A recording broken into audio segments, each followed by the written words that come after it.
Yo mga paps!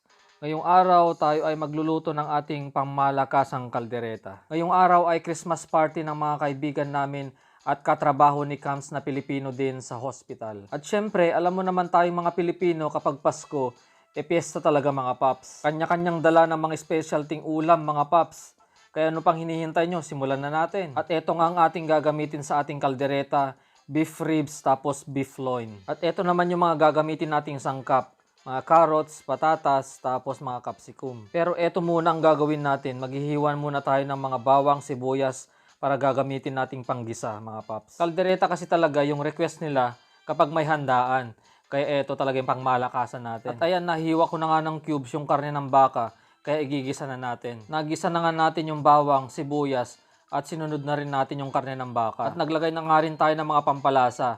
Paminta, magic sarap, tapos yung oyster sauce. Magkahalong ribs at karne ng baka ang ginamit ko nga pala dito sa kaldereta natin. At pagkatapos niyan, naglagay na rin ako ng dato puti soy sauce para may konting linamnam at kulay. At eto nga ang sikretong sangkap ng ating kaldereta mga paps. Galing pa to ng Perth, dala ko pa pag uwi dito. Nagpabili nga si Kams ng 3 latang Rino at isasahog daw namin sa kaldereta. Mahirap daw kasi maghanap ng ganyan dito sa Victoria.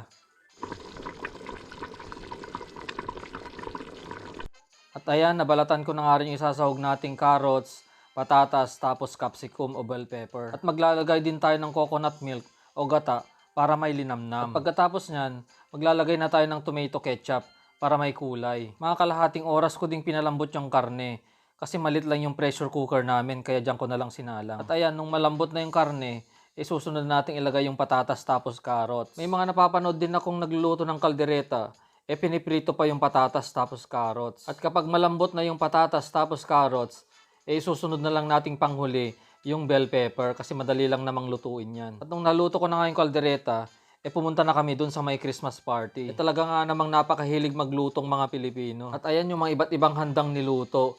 Merong seafood, may barbecue pa, may lechon belly pa. Meron ding kare-kare, chop suey, pansit, at syempre yung pangmalakasan nating kaldereta. Lahat pala ng mga yan mga paps, mga nurses. Nurses na, ang gagaling pang magluto, o di ba? At ayan, kainan muna mga paps, bago lasingan. May parlor games pa pala. Okay, players only at the desk. At ayan, si Kams ngayon nag-organize ng party at mga games. Kaya siya yung punong abala. At ayan, maglalaro muna tayo. Kasi hindi pa tayo nananalo mga paps, gagalingan na natin to.